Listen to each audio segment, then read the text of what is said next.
American politics is just two right-wing parties calling each other communist.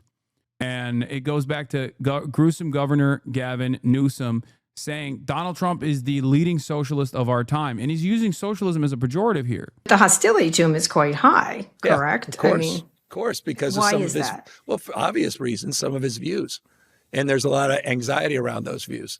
And they could be on issues related to domestic policy as it relates to, socializing, grocery stores, et cetera. It could be on national policy. Trump Intel, the comparison is very obvious that you just made. Yeah, no, correct. And we need. Like, how are you going to sit here and criticize one of the only, remotely decent things that Donald Trump has done?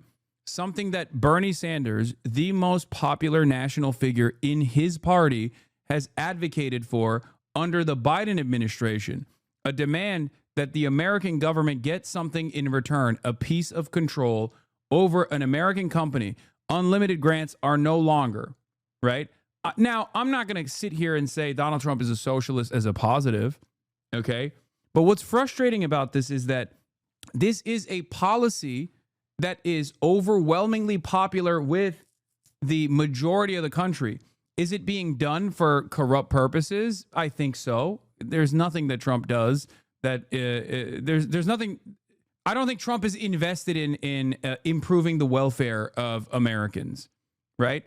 And he's basically the New York Times Daily called it like a VIG, the way that the mafia will enforce more. And more out of the companies that are under its protection racket, right? And it does operate in a similar fashion, but functionally demanding a piece of control, functionally demanding a piece of ownership over a company in exchange for all of the grants that were given is unironically what Bernie Sanders was advocating for as well during the signage of the CHIPS Act. This is something that they wanted, To make that point over and over and over. I mean, I remember, wasn't Jeff Bezos out there yelling and screaming that Biden doesn't understand, capitalism? I mean, this guy is completely perverted capitalism, Donald Trump. It's crony capitalism. It's whatever, you pay him off, give him a phone call. I mean, these illegal tariffs, which we're also in court on, all the things that are happening in this country, it's just perverse that they could be shaping the Democratic Party. This is not a good policy in a non-monopolized market. It's propping up a single private company in an open industry. I mean, taking minority stakes in private companies operating in an open market just create corrupt incentives and props up failing companies. It's not socialization or even a sovereign wealth fund. It's an extreme version of private monopoly. Yeah, except I'm an advocate for nationalization of key sectors anyway, in which case I don't even mind if you had a government-owned monopoly of sorts. So if the reason why you think this is a terrifying prospect is because it's ultimately going to turn in the direction of full monopolization, then, with the right tools in place and with the right initiatives, you can have the right leadership quickly take over the remainder.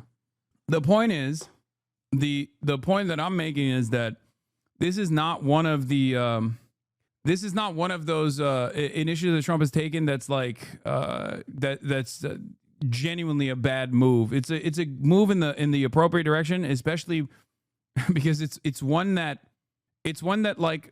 popular politicians in the Democratic Party have also advocated for. When you maintain an open market such as chips, but the government props up one actor, one who is not doing so well, by the way, it only creates a corrupt alliance between capital and government.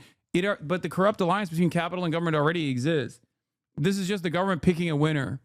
And what it will do with the additional influence that it has over said private company, it remains to be seen.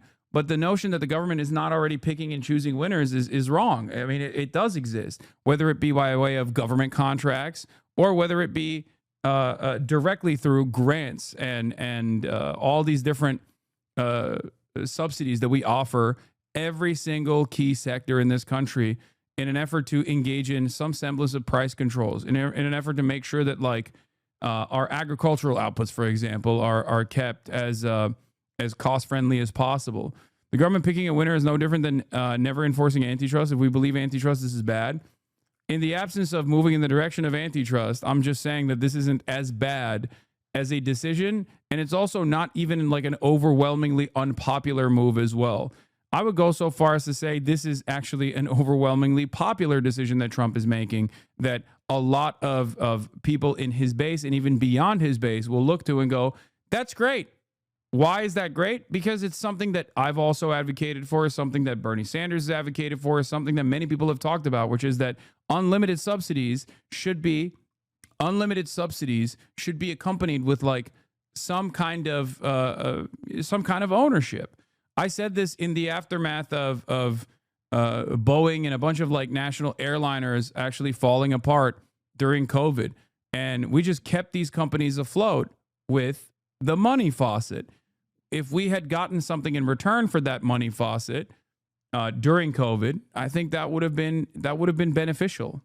It also attaches the U.S. to a sinking ship. Intel sucks and has sucked for years. The U.S. taxpayers will be forced to bail out a declining company year over year. Once again, I think it's not the demand in exchange for grants that I am against. It's what those demands will look like that I think Trump will not actually follow through on. Because imagine, like with the CHIPS Act, a lot of unions were demanding that the Biden administration, or with the IRA, a lot of unions were demanding that all of the new battery factories that were going to open up had to be unionized, right? That is a pro-labor initiative. That's a pro-labor initiative. Same with, and of course it didn't happen. Same with any kind of demand by a lot of the left flank of the Democratic Party. Any kind of demand that like there are unionization provisions baked into the IRA for funding for American car manufacturers, like for example Tesla. Like, oh, you want money from the government? Here are the demands that the government is making. Demands that actually improve the welfare of all citizens. Demands that actually improve the welfare of the labor class.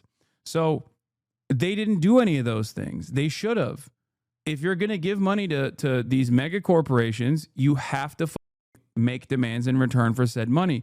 For far too long, these companies have actually taken unlimited funds in the exact same not really so free market style that exists already in the United States of America, without any sort of noticeable blip that ends up helping the people that are playing a formative role in the productive process, in the production process.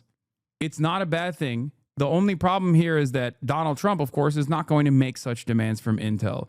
And I suspect the real reason why he's doing this is because he's fearful of the inevitable unification between like Taiwan and China and what that would do for chip manufacturing in America. It would almost overnight destroy America's significant upper hand. I'm simply stating that this isn't the absolute worst thing that the Trump administration has done and could be used for a decent advantage down the line. I don't think that Donald Trump has any sort of positive ambition here with respect to like the acquisition of 10% of Intel. But ultimately, I think Trump's real reason for doing this is a national security fear that he has. And that they want to basically boost like chip manufacturing in the United States. Who knows if this will be successful? But regardless, making these sorts of demands is going to be a necessity, no matter who the is in charge. Like, if you think a socialist leadership is not going to, let's say magically we have a socialist leadership, it's not going to happen. But like, if you think that they wouldn't also make these like threatening demands that go against the interests of capital owners overall, and that out of real fear that they have that like the government has awesome power and can wield it in their direction and just like shutter their operations if they choose to do so, they just play ball in the same way that like Donald Trump is capable of bullying corporations. If you think that like a socialist leadership wouldn't do that, you're wrong. They would.